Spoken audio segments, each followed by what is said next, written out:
everything about Git, everything in the deepest way possible, but I'm hoping that just showing this foundation, we can have a ripple of understanding so that when you come back to it, it's the framework so that everything suddenly starts making sense. You'll be like, okay, that's not so hard. Really, what's going on? Okay, that's a really dumb message, but I see internally. Let me just go see what it looks like internally. Oh, it looks like that. Oh, I see. All I have to do is do this. And so that's the purpose of today. Okay? So let's see if I can get this to work. So unfortunately, what I can't do is I can't show you everything about Git. I can't say, look, Git is a tool, and here's how we're going to use it for the first time. If you don't actually know what Git's used for, I think this talk is going to be so boring to you. I'm sorry in advance. So I'm not going to show you how to check in code or anything like that. This is an internal as to how it works, how to look at the Git log history, what the concepts of Git are for, what branches are, any of those things. So I'm not actually going to try to do that. Actually, what I'm going to try to do is just get you to see how it works, so they have a clear understanding of why things are working, and then I think that will make a lot of sense for everyone as they really get started. So with that said, the approach to Git, sometimes people write software and they say, look, we need to model our software in a way that is perfectly clear. It needs to take a real wide understanding of the world, and we need to be able to model that. So if these things are commits or code or check-ins, we need to start with that concept and work our way back and design something underneath so that that actually works. The common phrase is, I don't care how my engine works. I don't care what goes on in the engine. I just need to be able to press the gas pedal. I almost said gas button. Isn't that terrible? Maybe with the new ones. Okay, so press the gas pedal, and I don't care that an accelerated cable actually is pulled or we're going to any kind of choke or anything like that. I just know that it makes me go faster. And that's how a lot of software is designed. Through object-oriented programming, we actually even have a lot of OO examples. You call gas or accelerate, and you actually get something like increase of speed. And so it's a terrible design to be able to say that I have to understand the engine first before I see everything else, except if it's Git. So I believe personally that you need to understand the engine to use Git. If you can understand the little bit of what's going on with this engine, you'll suddenly realize, oh, that's not so bad. Oh, okay. Really, all you're doing is doing this, what I just said a few moments ago. Because, don't forget that it was written in a weekend. It was written in a weekend by the same person who wrote Linux. There was a little bit of a contention over where they're going to store the repo. He's like, I'll write my own. There's a really funny talk. Oh, well, maybe not the best talk, but a funny talk of when he actually, it's the ugly and stupid talks. Anybody know what I'm talking about? Yeah, when Linus goes to Google and explains how you're ugly and stupid. Anyhow, so it wasn't the most flattering talk for him. He came across a little arrogant on that one. But basically, he did write it in a weekend, and he explains how, he's a programmer, so he thinks in data structures. He's designed for programmers, so if you understand this data structure, it'll be a lot better. I can't tell you the number of books that I have where people get the arrows wrong because they're not thinking of the structure underneath, they're thinking of the concept. I just don't think it works that way. I think that's why people are so confused. So we're going to learn the engine. We're going to go over there and pull little cables underneath and do things, and that's how the thing is going to work. That's really all we're going to do today. So first quiz. Now you can't, those who already have the laptops up, I welcome that. I want that feedback. But don't cheat on this one, okay? So just for a second, don't type anything, but just tell me, for this and the next one, you have a brand new computer. It's been opened up. It's brand new. You haven't done anything with it. It happened to have Git installed. You've done no repos. You've checked no repos out. You just went to the terminal and you typed Git status. Which of these questions? Anybody want to try using that question at the top? Google.gl.slides and that number. Oh, it's changed from the repo, by the way. So anyone want to take a guess? A, B, or C? And you can vote on other people. Or just aloud. Great. Oh, I see B. There is a B vote so far. B. I see another B. You can also click on the pluses and the minuses, but so far everyone's saying B. So if you give it a thumbs up, that's more. But I have 2 votes for B's. So nothing is committed. Create a file. Git add to track. Fatal. Not a Git repo or any of the parent directory .get. That's actually kind of a useful message. I thought it was C. Why? Nah. Okay, maybe not. All right, so basically this first message is not terribly bad. Git was famous for not having the best messages in the whole world. So what does it say? Now, someone want to translate. You can say it aloud or come to the mic, or I'll repeat what you say. What is it telling me?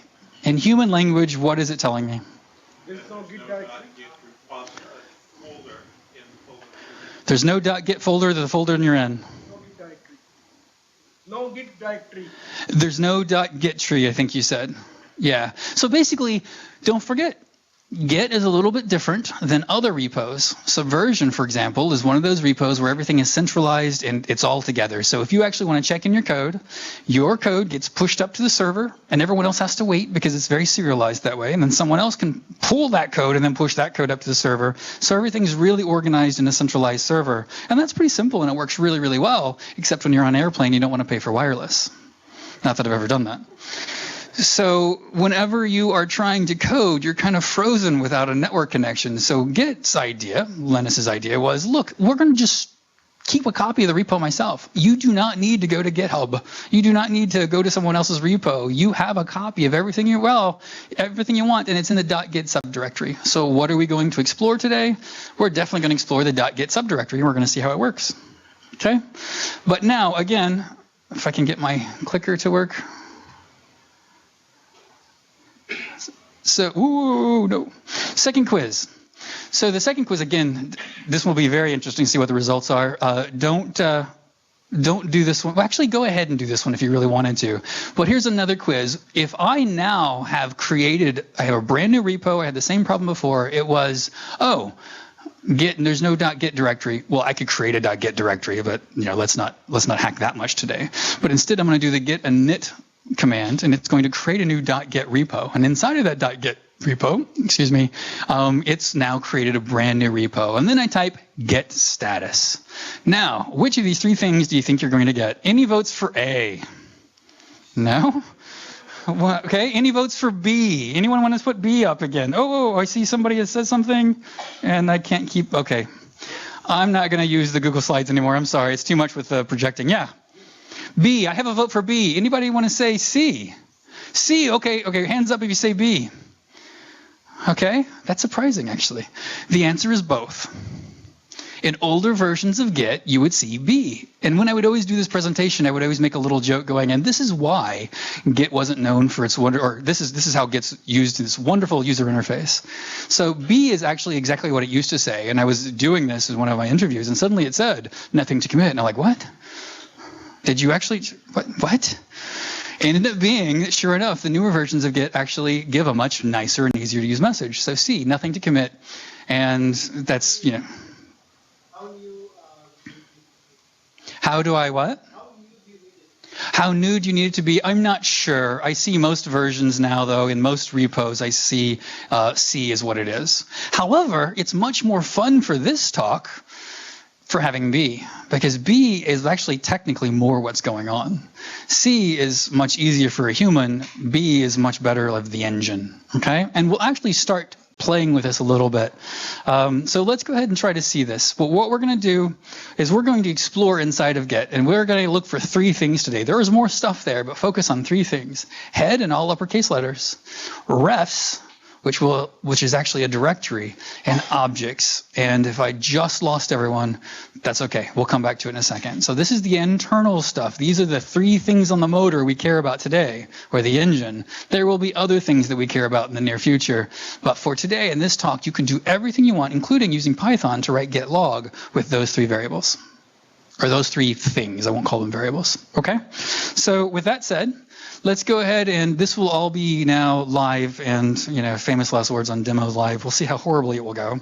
And I will have you follow along with me. I'm going to have to mirror my display, though, because this is just too hard to do otherwise. And I think holding the mic is going to be a little difficult.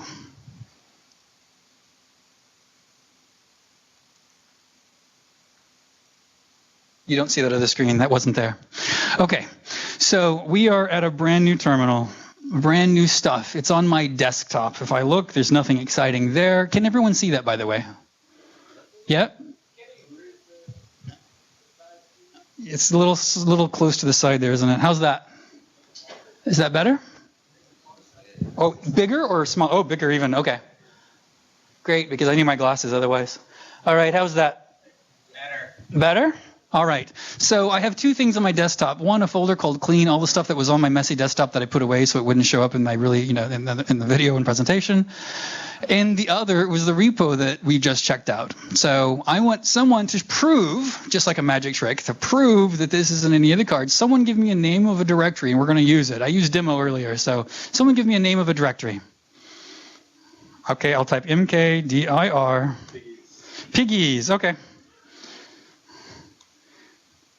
And for those who don't know, by the way, this is as a quick back to the announcer hat. There are two groups a little bit tonight. The Silicon Valley Python meetup had this actually. I was doing this talk for them. BayPiggies looked for speakers, so we actually joined them together. So if you don't know what BayPiggies is and it's your first time here tonight, please join us all the time. We'll ask us after the class, and we'll show you actually how to get hold of it. You'll actually see in the documentation there's some links to the mailing list too. So this is the BayPiggies, this Bay Area Python Interest Group, or we'll just call it Piggies. So I've made a directory. I'm going to cd to that directory, and I'm going to type get status. And what do you think we'll see? Not a repo. Of course it's not. If we look inside, we already saw, whoops, what's the trick? There's nothing there. All right, now I'm going to type get init. So far, this is all review. Everyone's like, yeah, this is boring. I get it all. No big deal. Get on to the hard stuff. Okay, so now, and it's right around the corner. And so now I've just initialized this. So is there a .get directory? Okay, so we see a .get directory. And inside of that .get directory, now there is stuff. So this is the stuff you'll see in almost every repo. How many people have never looked in this before? Make me feel good. Good, good. I see, oh, actually not that many hands. Really make me feel good. So everyone's explored this, or at least three-quarters of the room has explored this at least a little bit before. Okay, cool.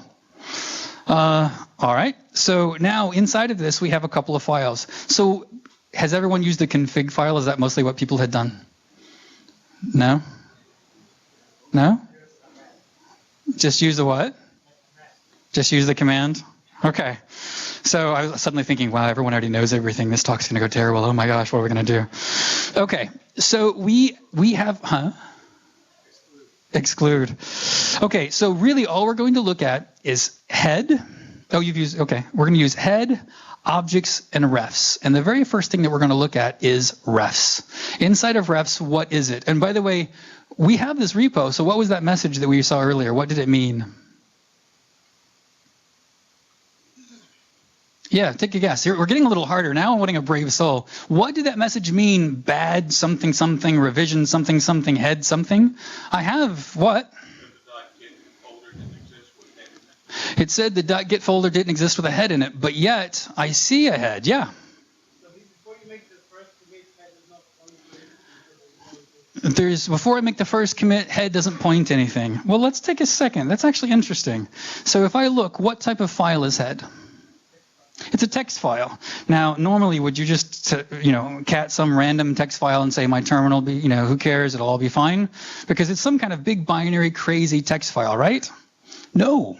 It's actually, I'm sorry, I meant to say binary file. Thank you. It actually is a not so crazy text file, and it just basically is always this format of the reference is under refs heads master. So, but wait, why did it say it was bad? It's there. It says it's master. That's what's weird.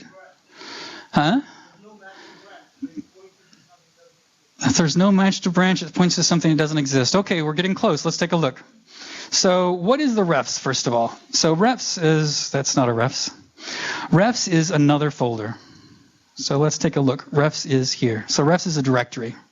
If I were to look in refs and then take a look, we actually see, oh, there are heads there. So this looks pretty good. Refs head said it should work. So I'm going to go look into head.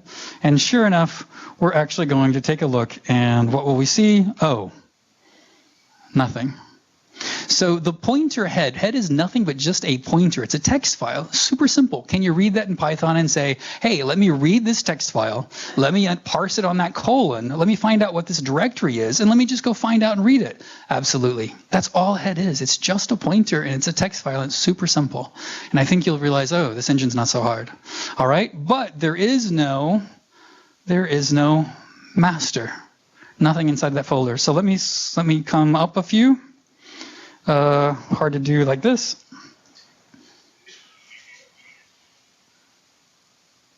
Or like that. Okay, so it looks like it's fine. This new message doesn't tell me there's anything wrong. It actually just looks like there's nothing wrong at all, but really it's just being nice to me. So I'm going to touch a file. Any file, doesn't matter. File 1, it's very creative. Okay, I'm going to commit that file. Oh good, I turned my PGP key off. That would be confusing if I didn't. And I'm just going to say first commit. Okay, so now I've done that. I have a very, very basic commit. So how much has that changed the head pointer? Maybe it's changed it all. So let's first, and I'm just going to stay on the top level now because it's easier for me than going so far down. So what do we think? The interaction is what makes this talk fun for me. What do we think? Do you think this has changed? Yes or no? No. All right, great. It has not changed at all. However, what has changed here? Live demos, they're wonderful. So what is that? Some kind of big binary, crazy, weird, awesome, okay, it's a simple text file either too. So we really could, in Python, we could first open that for head directory, find out what it points to. And really what the head directory really is, that head pointer I mean, really is just a branch pointer, which is my branch. And then the contents of that branch here, so what is my current branch? Whatever head says. What, see, already it's like, And inside of that, refs heads master, that actually has a hash. I think with the level of audience, it probably would not be a good idea to go back, explain hashing, explain how SHAs work and things like that. I think that's mostly well understood. If that's not the case, I'll happily do that with you afterwards, but I don't want to bore everyone else. So the idea is the hash, it's unique.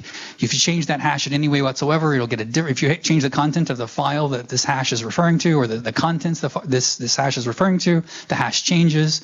And so you really can only have a unique hash, especially with such a long one for any content of file. All right, so there's a hash. So far we found the branch pointer. From the branch pointer, we actually have now gone in and looked at the actual head, which is just refs heads and the name of the branch. Super simple. And now we're stuck. What do we do with that?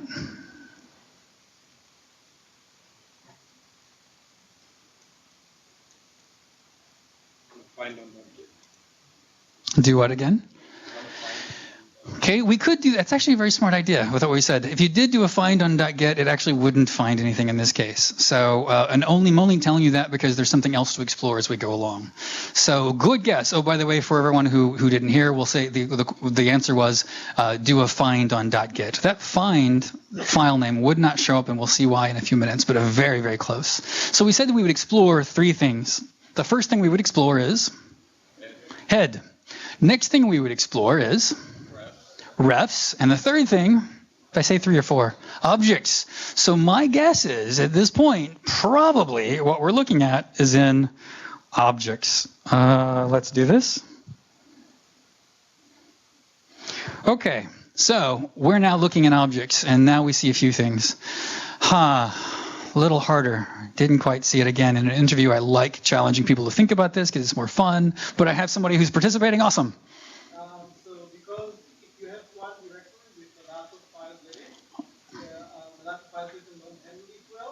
What Gil does is it takes the first 2 letters of the hash and makes it directory.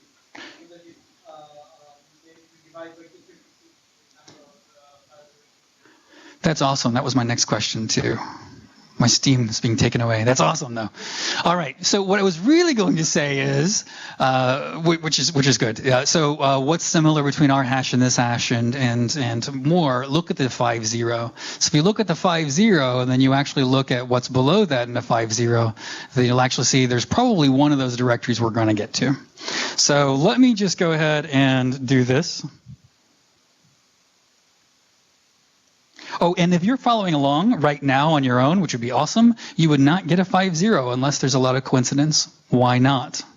We'll see in a minute, but my guess is you don't not have the same hash that I did. First of all, you would have had to touch the exact same file name I did, which is possible, at the exact same time, which is less possible, with, of course, all the same credentials, like the same username and email and committer as me. And because of the timing is so hard to get, it's probably highly unlikely you have the exact same file. Or the same hash. Okay. The question is, it doesn't even just hash the content, but all the other metadata. Yes, that's a very good, and we'll actually see what that metadata is very, very soon. In fact, this talk may go a little short because you guys are getting it so quickly. Okay, my interview is like, okay, you're hired. You're all hired. All right, so inside of this directory, if I were to take a look, I have a file. Now, please do not cat the file like we did everything else. You want to just ruin your terminal until you have to start again? You would do that. So we're very close. Everything so far has been super simple. Could I do this with Python? Sure, I can open this file. I can open this file. I can parse this. I can look at this file. Super, super simple. But this particular one, I'm going to use the editor of my choice. It can be any editor that you want. And just to show you, and don't want to change this file, but I just want to show you that the file contents is not so easy to read. We hit our first stumbling block. But so far, we could have written everything in get log simply by just doing a get log of this. And why, the question I didn't just say aloud was actually, was answered already, is why does get split this first two characters with the rest of the file name? And it was very well answered. And the idea is there's too many, you can have millions of commits. Well, okay, thousands and thousands of commits, and you might exceed the directory structure. So if you exceed the directory limits on how many files you can have in a directory, then let's avoid that and just take the first two off and split it out. So that's why it's split up this particular way. So we can't just open this file. So we're a little lost on this one. So let me tell you one thing, and here's where we had to cheat a little bit. There is one more command. The command is going to be get cat file. So it's a plumbing command. It's built into get itself. So if I were to type get cat file, -t for type. I want to see what type that is, but I am not going to use the file name. Everything else we've been able to see the file directly, but because this is actually a plumbing command, get is actually going to go in. I just want to show you where the file was, that it really existed. It's going to take the first two characters out, it's going to look in objects, it's going to look at that exact same file, but we're giving it its hash so we can do that. Does that make sense? Yeah? All right, so cat file is really going to just cat the file, like read the contents of the file, but it needs an option. If I don't put an option in, it's kind of boring. Well, okay, not boring, but a lot of stuff. Oh, you can't do that. You have to give it an option. All right, so the option I'm going to give it is a -t for type. What type of file is that? So that file is an actual commit. So that object directory has a file in it, and that is an actual commit file. And I see lots, this is what I love. I see lots of percolating right now. This is awesome. Question? Is that information stored within the file itself? Yes. I actually don't know that format to know. I imagine it's magic numbers or something similar to that, but I actually don't know that answer. The question was, what the type itself, is that stored in the file? I would almost assume it's got to be magic numbers or something similar. But yeah, it's we know from the type of file what it's there. All right, so there's a commit thing. So I can actually go from head, and I'm actually starting to get a little picture of this in my head. Really, head that we do in all these commands is really nothing but a branch pointer. And then we're doing these things with branches, which are really just hashes. And then we're going to go a little deeper, okay? But I'm waiting for this question to come up all the time, and I'm going to go ahead and just do this one more time because it happens every single time, and it makes some people crazy that I don't answer it right away, but I've kind of learned it's good to answer it. Actually, if I answer it right away, it gets us off on a tangent. If I don't answer it all the way, people are wondering. So beyond this point, there may be dragons. .get / objects. Yeah, that's good enough. So info and pack we're going to ignore. Info and pack are special things. All right. So what question do we think of? What have we counted for? Yeah. What's here and what? What's AD and E6? I don't know. Let's take a look. What is AD look like? Oops. Let's just do it this way. AD. Interesting. That looks almost like the same thing, like a hash of some sort. And then that's E6. But wait a second. How many commits do we have? One. Those are different objects. Yeah, they got to be. You're right. So someone said they're different objects. Those of you who already know, give me a little bit of leeway here. What objects? How can I find out? What? Cat file. Cat file. I didn't hear something you said of something else. The cat file is definitely the answer. Oh, sorry. I thought somebody said something else too. I was going to say I didn't want to take everyone's. Oh, what is the mystery? So what are these mystery things? Well, first of all, what are the object names? Like I can cat file this because it was inside of master. So let me do it again. How did I know to cat file the first one? I did cat get refs master. Oh, heads master. So I knew to cat file that simply because it was there. Yeah. When you go down to the bottom of the terminal heads and waste output, it will not pull the We had a suggestion to make the terminal not so far down because they couldn't see. That was a great suggestion. Thank you. So I didn't know that, so it was very, very helpful to me so that people can all see now. So I'm going to just do the last two commands really quickly again, and that is just a cat. And then from that, I also did a cat file of that. So how can I find out what type are the other two files? Those other two things. Type. But you're definitely ahead of me on that one. Good. Concat the directory name on the file name. Okay, concat the directory name on the file name. So everyone probably sees this. You guys are way ahead of the curve, so probably this is not hard. This is awesome. Actually, we're looking at objects. We were looking at any one of them. So AD is the next one on my list. So if I were to just say there's the whole directory, but I really want the hash, if I did that, would I really have the hash? Does everyone see that that makes sense? Okay, good. Shall I do it again, just to be sure? Yep, I just combined, basically all I did is I'm trying to reconstruct whatever that thing is, and I'm trying to figure out what it is. So I have these first two letters of the directory, and I have the file name. They put them together and make the original hash. I worked backwards from what we said earlier. Now, I get cat file. Now, because there are people who actually seem to already know this, I'm going to ask for one of two guesses, and let's see what the answer is. What kind of type do you think that is? I heard a tree, I heard a blob. Tree. How many think this is a tree? How many think it's a blob? To be honest, it's completely 50-50. It's one of the two. Let's find out. It totally depends. It is a blob. Yes. Oh, did you type? Oh, shoot. You did not see that. Do not look behind the curtain. That wasn't there. It was... So you have an A at the end. I think you have an A at the end. I can't just add to the hash and make it still work. Thank you. Oh, wait. Oh, that's right. It wasn't a blob. What we just looked at was, you can ignore that. It was not a blob. Don't get confused because you saw the word blob there. It actually is a tree object. So, any guesses what the last one is? So, that's got to be a blob. So let's just take a look. Good. The last one was 50-50, the way you told me. Then chances are. So get get objects, E6. We went in the order. I'll take that off. You're welcome to do this on your own. Your hashes will all be different, of course. And get cat file. Live demos, they're always dubious. And it is a blob. Okay, so and this is where I sometimes lose people. They're like, oh, but I want to learn all about blobs and I want to learn all about trees. And just for the time that we have left, in fact, we probably are going to be a little short, we just have to pick on something. If you understand the commit structures, then we can come back for day 2 and understand trees and blobs. But here's the skinny.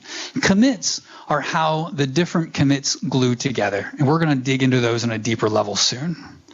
Trees and blobs are just how to reconstruct the file system. So if I were to have a tree, that tree is going to represent the directory at the moment. And the files inside of that directory are going to be represented by their contents, which are inside of blobs. Does that make sense? All right, so for example, well, no, I won't do that because I'll give away something. All right, so that's how that's going to work. So inside it, so again, trees and blobs are just really about recreating the file system. So if I'm on any commit, no matter where I am in the world, I can actually start with the directory and file and reconstruct everything all the way down to the bottom, which is pretty cool. That's how it works. And there's lots of exploration we could do there, but not today. Today's all going to be about commits, unless we have extra time. All right, so we're almost done. We've explored head. We've explored the refs, which are really the head pointers inside of refs, and those actually just had contents of objects, and now we've actually been able to see what type of objects exist. If only we could see how to read the content of an object. Simple question. Look at the hash name that has such a file name. Why did they show off the 2 characters? It's not usage or functional. There is a question, why is the hash name not left the way it is? Why do they take out the first 2 characters? It's a very good question. It's a great one that comes up. And the answer is, if you were to have just one directory for all of those hashes, there would be too many for the directory. Yeah, but still, you can still subject to it and then leave the file name. The response was, well, why not just leave those alone? Just, still use the first 2 to make it, but then leave the hash all alone inside. And the answer is, not everyone's supposed to be playing inside of the Git internals. Yeah, it's not made to be easy for us in a sense, but this is actually how Git's doing it. It makes sense to Git. Okay, so here we go. Let's go back to let's just do a quick summary and recap. So cat.git. What was it? If you're doing a search, you can just give the last 4 digits or something. Oh, if you're doing a search, you just give the last 4 digits, it can find it easier. Yeah, that's probably true. A completion is probably there. I'm going to intentionally do it the hard way just because for this one, because I'm trying to show. Yeah, but that is true. You can actually tab complete that, and it'll actually probably know because the first few, there aren't that many that exist. If you give me 2 characters, I can tell you which one it is right now. All right, so if I look at here in head, it's a pointer to master. If I were to look at that, refs heads master, which is what it told me, then it's actually a hash. And if I were to actually look at the type of that hash, I could actually see that that's the type. So it's a commit. So really, there's only one more thing we need to know, and then we can pretty much do all of this. Could you take this information so far, assuming that you're allowed to use the git cat file? So with that exception of reading the file, so you don't have to read it, the binary, could you actually make a Python program that would read this? Yeah, this is not a hard library. You could write it yourself. In fact, I'll show you how we've done it. So get cat file minus p is for pretty. So t was for type. We looked at the file itself. It was an ugly file, but now let's look at the file in a pretty format. And here's what it looks like. So someone asked earlier, oh, you mean it's not just the contents, but it's actually this metadata? Absolutely. Right, here it is. Tree. Oh, well, we know what trees are, so this is how I know what tree to go look at. In fact, that was the same tree object it just told me a little while ago. Author, that's me. Committer, that was me. And my very, very exciting first commit message. So what's missing here? What is the one thing that's a little thrown something in the works? What was it? Oh, someone said no reference to the file. That's actually through the tree. I will quickly show how it's referenced to the tree so that we don't have to worry about the file. But what else here? What is it that I'm not grokking that's understanding? Grok is a word for understanding. What am I not understanding that's actually up here? Contents of the file, someone said. Tree, someone said. I'm not biting yet. There's something else. The number after my name. This is the number of commits that I've done? Timestamp. Almost universally timestamp. Yes, awesome. So this is the timestamp, and this is probably why you and I are not going to, if you were to get your name and committer to be mine, it's easy to set. Get the exact same file, that's easy to set. You probably still wouldn't be able to get the exact same commit as me, because if you look at this, these timestamps are going to be within, at least within a second. Okay. All right, so with that, in fact, they are a second because we do it in Python. I actually made a library that read that time, and that time zone was very confusing, by the way. So that's the number of seconds since the epoch, and that's the actual time zone that it's in. And the library that I use for PYTZ and that time zone confused me for quite a while. All right, and the reason why is because a particular one that's +7 would actually means -7 because that's the name of that time zone, not the, yeah. All right, so enough of that confusion. So someone just asked a really good question, so it's not part of the normal demo, so I'm just going to step out on a limb, and I'm just going to say, look, it's not related to the file you said, but really it's related to the tree. Oops. Oh, thank you. Pair programming. I'm like, what's wrong with that? All right. Hey, look, sure enough, the file name is right here. The file is actually found. First, I actually went through the tree object to be able to find a tree. The tree is really a directory of your root. I could have other trees inside of it, which would be subdirectories, or I could have files, and here I have file 1, and file 1 has this blob, and that blob is the content of the file. And if I were to actually That's interesting. I actually should have that one memorized. Now I think about it. I've never tried it before, but I should. If I were to actually try to look at the content of that file now to reconstruct it, here, start at the top, make the file, reconstruct that. It's empty because all I did was touch the file. I didn't put any contents in it. But an empty string, empty contents, hashed, is still going to be an hash. So if I have more than one empty file, I actually should have the same hash. Okay, so that was a little diversion just to answer that question, but that's nearly not what we care about. We spent a little bit of time looking through the internals, and hopefully that makes a lot of sense. Now let's actually just chain another one together. So I'm going to make another commit. And I don't know. That's exciting.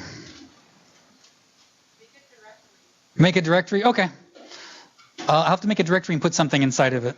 So let me make a directory dir1. Let's move file 2 inside of dir1. And here's where it's like going into the trees and hashes. I'm starting to go a little too much, but that's okay. If we go over, no one shoot me. All right. So now I have a directory with a file in it. Anyone know and get why I had to put a file inside of it? If I have an empty directory, what was it? Git doesn't care. If it's an empty directory, Git's going to say, I'm not going to make it. Yeah. So inside of here, we're going to do this. And now I'm going to say, this is my very exciting commit number 2. Oh, by the way, I really should use the first form. Add, my verb is add another commit. That's actually more accurate than if I were to follow a good form. Okay. So if I were to say git log this way, sure enough, I have the first commit on the bottom and the second commit at top. So ready for the quiz? Let's see what's different. cat.get head. Has it changed? Anyone? Let's find out. It's still a pointer to, that's okay, yeah. This is where, look, what we're doing is we're starting to separate what head points to and actually what it points to. So in our minds, we're like, oh, head is really just a pointer to here, which is just a pointer to here. So it's really a first pointer, a pointer to a pointer. Very simple. So head is now a pointer there. So head itself, technically, this variable head has not changed because it's really just a branch pointer. But if I were to say, look at get heads, refs, heads, it's right there. Why do I have to look it up? There we go. There is the commit. Is that the same commit that we got the last time? Nay. So let's look at its content. And sure enough, we see another commit. So really, which do we point to? And I see this in diagrams all the time in very advanced books, and it drives me crazy. We'll come back to it in just a few moments, though, what drives me crazy. So let's look at this particular one. So we have a tree, and I think we have a lot of interest in trees, so I might go there if people really want to. But that's not the important piece right now. What above tree is important? Whoa, there's something new called parent. And what is parent? Anybody have that memorized? What was parent 509? It was the previous commit. So when I have a head pointer, it is really pointing to the branch, meaning just a file which says where the branch is, which is really just a file inside of ref's heads. It's a reference to the head of a branch. And that branch is really nothing but a commit. And that's all it is. It's all it knows about. That's all it cares about. So if that's the case, how do I do a get log? How in the world do I do a get log? Yeah, yes. Go ahead. Yeah, anyone else want to give me, yeah. Pick up the first element, and then from the first element, pick up the parent, and then yep. So someone just, yep, that's exactly right. So the answer was pick up the first element, the one we're pointing to, and then from there just follow parent. Basically, pick, from there, look at parent, and then go from the parent and go to parent. Okay, so that's good. I can do that. So get cat file minus p. Here's the parent, and sure enough, that's the next one. Oh, well, I'll just do it again. Get cat file minus p. Wait, where's my parent?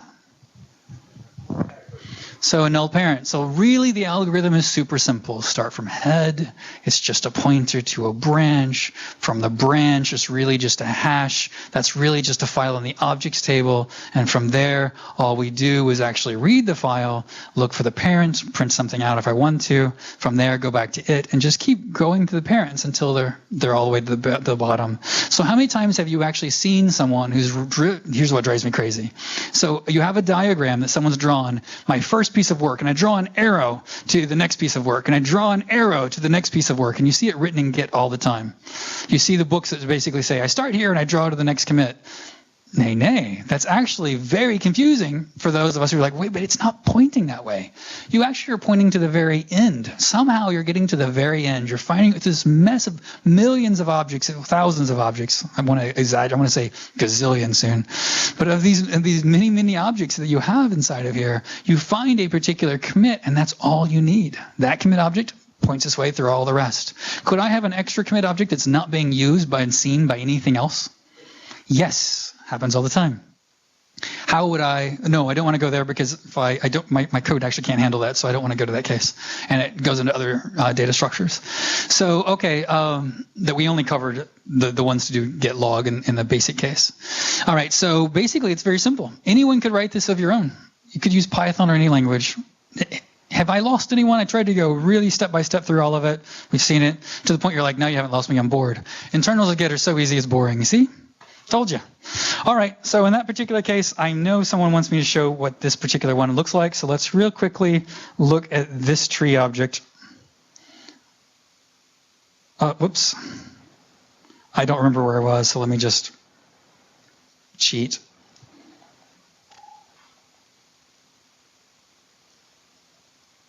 Okay, and then from this tree object, I'm actually going to look at the tree itself. And sure enough, we actually see directory 1 is another tree object.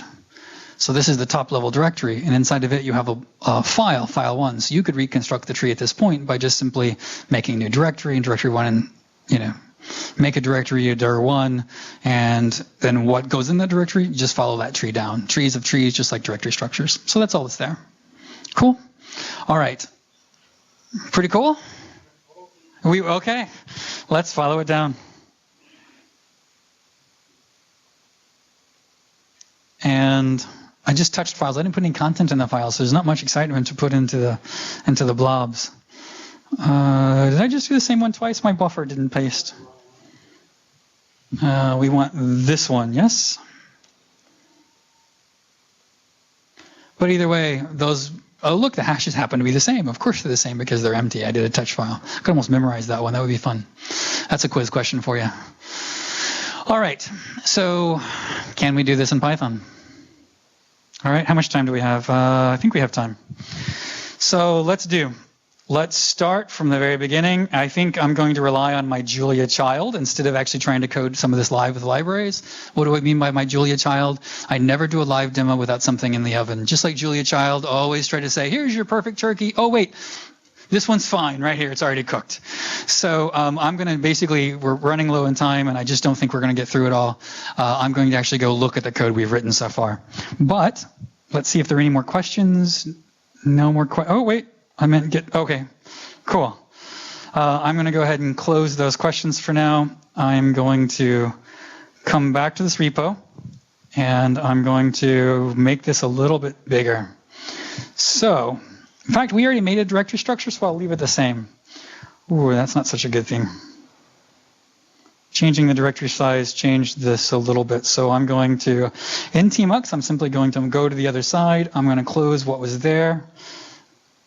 Actually, I'm going to zoom in on it first so I can copy the directory I was in. I'm going to close what was there so that I can simply not have to resize and remember to resize in front of everyone, because I didn't have that as a key. Can everyone still see? On the right, it is the files we created. Let's change the terminal to be something shorter. We'll call this, what was the name of the directory? Oh, wait. Oh. There we go. So on the right, we're actually going to call it piggies. So I'll just leave it with that prompt because that's easier.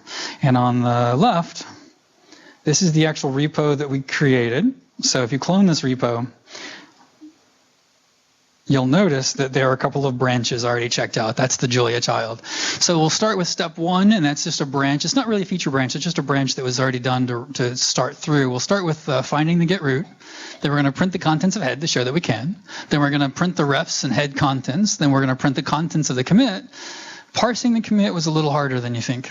So we'll come back to parsing that commit. In fact, I just wrote that library for you. And then print and parse until there's no parent, which is exactly what we said is the algorithm. So let's start with the very first one. So let's get the command. Let's look at it first. So I'm going to zoom in on that particular screen, and I'm going to look at the repo so far. Nothing there. Everything is there. And here's the file. Okay?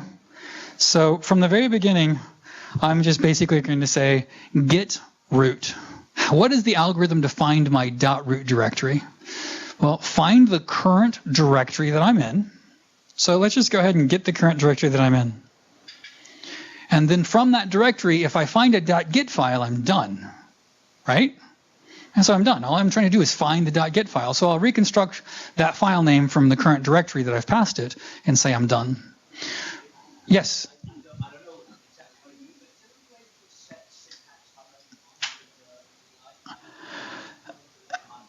Syntax highlighting, I've actually I took away all of my normal settings. So the question was, can I turn on syntax highlighting? I took away all of my normal settings because I didn't want something weird to come up. Like, for example, this is like bare bones basic for everyone. In fact, I usually use a GPG key to sign, and I took that out so there'd be less confusing as well. But oh, okay. So we're not too familiar with Python, so we will help you together.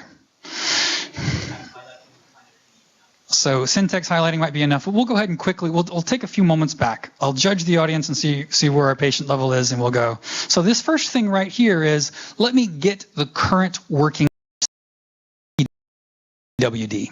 If I were to type PWD, then that's the current directory that I'm in. It doesn't have to be the directory of the program is in, the directory I'm in. So on this other terminal will be the directory that we're in right now. And we're going to pass that to the get root function, okay? And the get root function, and I am going to be glossing over a lot of this, my apologies. So, but you can check all of these out. They are all available and cloned, and you can check it out yourself. So from here, we're going to actually say, look, I'm going to say, is the current directory the directory you just gave me with a .get at the end of it? If it is, great. So if this exists, this thing that I just made, the current directory with the .get at the end of it, okay, just return that thing, you're done. Otherwise, keep going. Check this base case. Well, I don't know what that is. We'll have to come back to the base case. This is a basic recursion. And then otherwise, we'll just go check the base case. But what we're going to do is we're going to return the CWD, the root. We're going to call get root again with the directory of where we are now.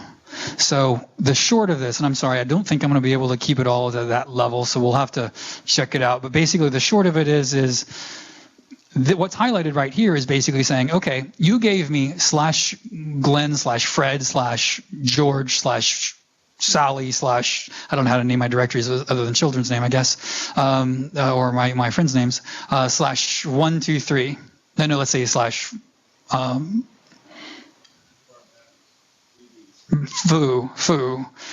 All right. And then inside of that, if that's the directory I'm in, I can actually just say, yeah, bar and pads would be great.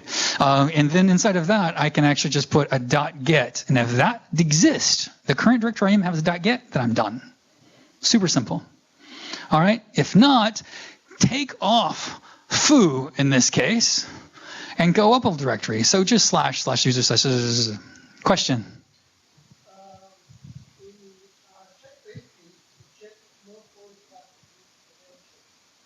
I'm not pretty sure why you do that, because you don't get intercheck with before you do the old classification. I don't understand the question, and I think it's going to get a little too much in the weeds on this one. My apologies. What we'll do afterwards is tear me apart afterwards and say, oh, that was terrible. That's not PEP 8 compliant. No, I'm kidding. But you might have some really good questions and good stuff on that. So, but I don't want to get too much into a discussion on a code review yet, only because I don't know if I can survive it. No, I'm kidding. Okay, so inside of here, we're basically going to say, and also the details are not that important. I'm trying to brush this from under the rug as quickly as possible because the other ones are more interesting. But I want to be fair with this one too. So basically, we're just checking base case. We've ignored that. So what I'm going to do is just recursively move up a little. So if I had /George /Sally /Bertha .get, then I actually just say George-Sally. So I just basically go up further. Okay, so check base case with the current directory and get dir. Am I checking twice? Maybe I am. What do I do if I get to the very top? Basically, what is this base case checking for? On a higher level, not on a code review level, what is this checking for? If I've gotten to the root, if there's no .git in the slash in the root file system, then I've got to stop. And I would get a message that probably looks familiar. I was raising an exception, but I suddenly changed that as I like last night. I was like, no. Let's just print this out and make it look more like Git. So let's see. On the left side, on the left side is the program. On the right side, I'm going to, let me go ahead and make sure. So I'm going to pwd. Don't forget, these are all already cloned or a repo that you can have as well. And so over here, I'm going to just make sure that my path is pointing to that one so that the commands will still execute. And so in this particular case, I don't want to go into the piggies directory because I want to go into something new just to show something. So if I were to do a git status here, what should I get? Not a repository. If I were to do git log, let me actually try this again. If I do git log, what do I get? Same thing. Let's do git log. Hey, look at that. So really, we just walked up the top of the tree. We got nothing. I don't like it. I'm going to come back up here. I'm going to go into piggies again. And now let me just type git log. What do I get? Okay, a bunch of stuff. Mine's not going to be nearly as good as that one. We're going to do a git log. And what are we going to get? Okay, just the directory that we're in. All right, so not that most exciting code in the whole world. All we did is found the dit.get directory. And there might have been some other checking in there. Probably is. We can go. I would love, by the way, pull requests are well accepted. So give me a pull request and I'll actually update that. And I'll learn something from the process to say, oh, did I do that? Oh, I guess I did. All right, so far, are there any major conceptual questions about what was going on there? All I'm doing is just finding .get. It's super simple, right? Okay. All right, so over here, someone has installed a new repo for me, or a new package for me. It's called step 2. Now, I bet you I get something different. My command has changed. Let's go ahead and explore step 2 for a second. Now, some of this is going to be the same. Here's my very humble method name. So all we're going to do is print out big head. What is big head going to do? Big head is basically going to, well, the comment says return the contents of the head variable. How is it going to do that? So I give it a root. If I wanted to give it a root, I could, so I can use it somewhere else. That's just the library. Or if I don't give it one, it's going to basically, hey, we saw this command earlier. What was that? That was the directory that we just did a few moments ago. Okay. So, and suddenly I realized we're doing a lot of code. And code can be boring. And it's been 8:30, so let me start picking up a little bit. I can start seeing a little bit of the, okay, this is boring. All right, so what are we doing? We're going to print out the get head. So I'm going to start highlighting and glossing over some things simply because we're a little late on time. All right, so we're basically going to open the head as a read and then read the head content out and print it and return it. So all we're going to do is return head. So not the most exciting. But that's just showing you how simple this is. So I were to type get log. Okay, that's cool. Does mine do it? Get log. No, mine just tells me refs heads master. But we already knew that was the case. That's the next one. So someone has given me an upgrade again. And all I'm going to do here, and I'm going to really start highlighting, start abbreviating. So here, what we're doing is we're going to basically say, go ahead and print out the head. So read the head. So basically, before we actually just got where the head was, the file name. So we first started there. Now we actually found it in the disk. Now we actually are printing it out. So we should get something more exciting. Well, not that much more exciting. Okay. So now if I were to type get log and get log. Hey, I have a hash. Okay, so at this point, all we did is follow the same structure. We got the hash. And then, again, because I can tell it's getting a little long in the tooth, I'm going to quickly print the contents of the hash. So really, it's just using a get log. Using the get cat file. Oops, wrong one. Did I just open another terminal by mistake? Hold on. Did I just split those by mistake? Okay. So that is piggies. Let me go ahead and split these again. Let me swap them. Let me go over to this one. Let me now print the contents of the commit. Okay? So print the contents of the commit is simply going to be basically read the file name out. Here, the only thing that's different here is to use a sub process to go call it, get cat file -p commit. That's really all that's different that we're building up on. So we return that. We actually strip off a couple of a carriage return. And then we're just going to split on the carriage returns and print each line out. Oh, I'm sorry, I said strip, but actually we're splitting and then we're going to print them out. So if that's the case, now let's see if I don't do this again. I didn't change these key bindings. Okay, so get log. No, okay, that's starting to look familiar. It's everything that we have. But now we have to parse. If we already had that stuff parsed, then it would make a lot more sense. And the parser is probably the biggest part of this library. What I did was just write a little parser that goes through this. It's an actual like parser where you start with states. It's a tiny state machine. Parse it out and gives it a dictionary at the end. I'm going to ask you to trust me on that. It's in code if you don't. Okay, so let's just quickly go here, parse output. So now, if I've parsed the output, then I can do get log, kind of boring, or get log. Hey, not so bad. It's a dictionary. So the numbers aren't parsed so well. Oh, I did that later. I did that in the next commit. I should have done it here. I forgot to cherry pick that. So these are actually parsed out later. Okay, so we have it in a dictionary. So really, what is left?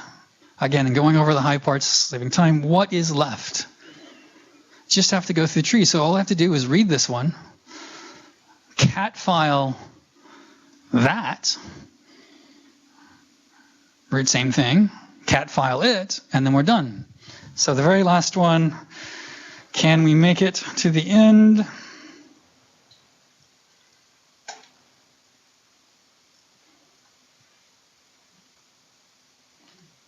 And this is all here if you want to see how we're doing it. Pull requests well excited and interested. So get log is their copy. And what does ours do? Here's where I cross my fingers. Ready? Hey, that's it. That last one is actually ours. So we have written get log, and the spacing here is a little weird. I decided I wasn't going to mess with it at the end.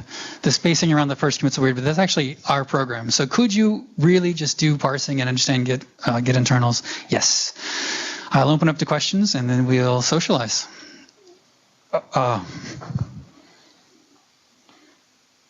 How easy was that? Did you walk away really thinking, okay, that really is easy? Easier than you expected, yeah? It's a lot easier than you expected. Really, all we did is heads, refs, objects. Everything's a text file except for cat file. We wrote these steps that we just reviewed. Somebody asked me a question. Hey. Good. Ask me in a few minutes. What would you do if you had a merge? What would I do if I had a merge? How many parents would I have? 2 parents. Could I have more than 2 parents, theoretically? Yeah, so what would I have if I have a merge? You can take the first parent. Or you can write this in such a way that it's a dictionary, you don't consider anything, and take whatever parent happened to be last in the dictionary so that you don't have to think about it and just follow that one, which is exactly what I did. So basically, you just have two parents. As far as the trees are concerned, it doesn't matter. Your history might matter a little bit, but that's actually where it comes different, you know. So if you had a merge, the question is, what would you have a merge? You would have two parents. You can consider that case. I did not. I just took one of them because this is not meant to replace Git. I don't think we would perform very well. It's a good training tool, though. Other questions? I think there was a question in the front row. When is the next meeting? When is the next meeting? So Peter is going to talk about Python on the Raspberry Pi. We are moved it. It's not, for those who might have came in late, it is actually not in the normal fourth Thursday of the month because there's a concert. Concerts can be really sucky for us. Traffic was we had some hangry stuff going on. Because they couldn't get to the food. So instead of getting on Thursday, we actually moved it to July 21st. No one seemed to complain about that. LinkedIn was very gracious about changing the space for us. So it is actually a little sooner than normal. And it's actually pretty interesting. Peter's going to talk about the Raspberry Pi. Any other questions? I've been doing a lot of talking, so I'd like to kind of turn it off to someone else. So let's say if you want to write a command that does not exist in Git, and you want to write code up in Python, is there a way to hook it up with the native Git command? Try to get it plugin. So the question is, if you want to write something in Python, is there a way, and you want to extend Git in some ways, there's a way to do that and integrate that with the Git? The answer is yes. Those are Git hooks all the time. So if I were to go in here and explore one of the other directories,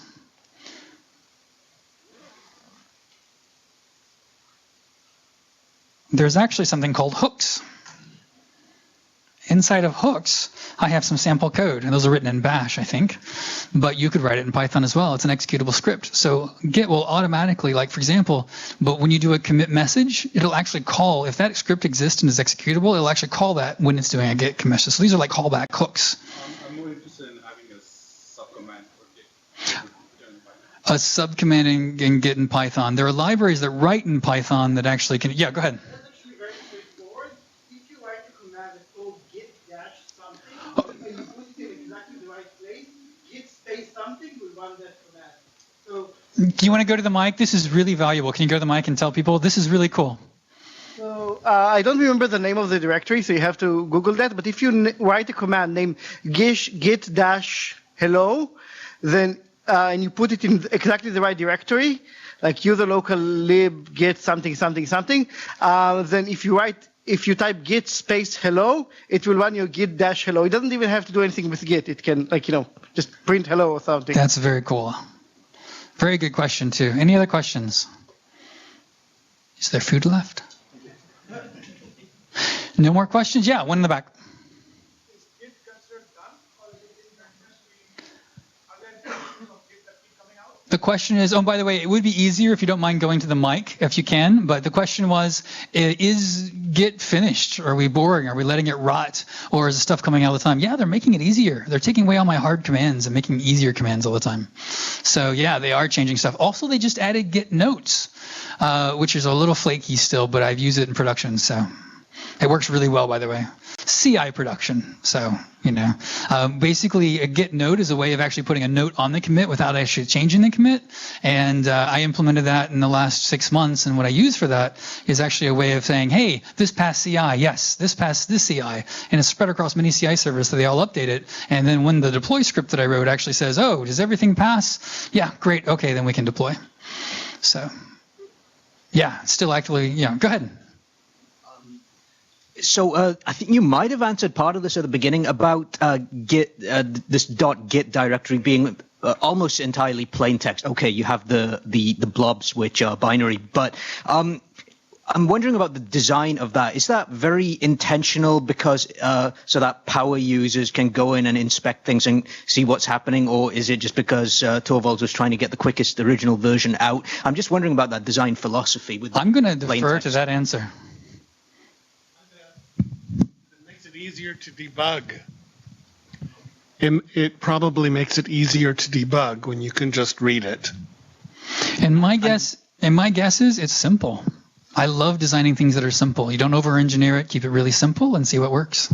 But I don't know. I wasn't part of the design team. I just wonder why don't more software designers use plain text for this? Linux and Git are both like this. I agree. It's super simple. Sometimes we overcomplicate things. I actually have written an accounting software once because I was so of my own, just for my own self, because I was so annoyed that every time I wanted to do something, I had to go to another binary format. Oh, you want me to upgrade? No, I'm not paying another license. This was originally done by hand. Why can't we just simulate that with, even the spreadsheets, if you will, but then have those spreadsheets actually be the raw data so that the computer would actually read from those, and then it would actually be all the great accounting stuff you want, but still stored in a way that anyone can change it anytime you want.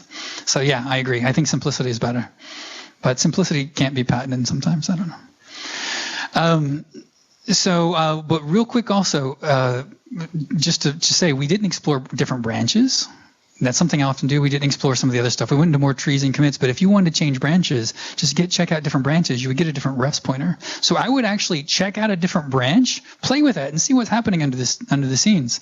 I would actually merge two branches and look at what's going on, because now you can explore everything. You could write a little script to look at it all. You can actually see what's pointing to what, and you can understand what's happening and not be in this get hell going, I don't know what's going on, it's broken. Any other questions? I know we're over. But this is so much fun. I can't help it. Any other questions? Last chance. Going once? Going twice? You guys are awesome. Thank you.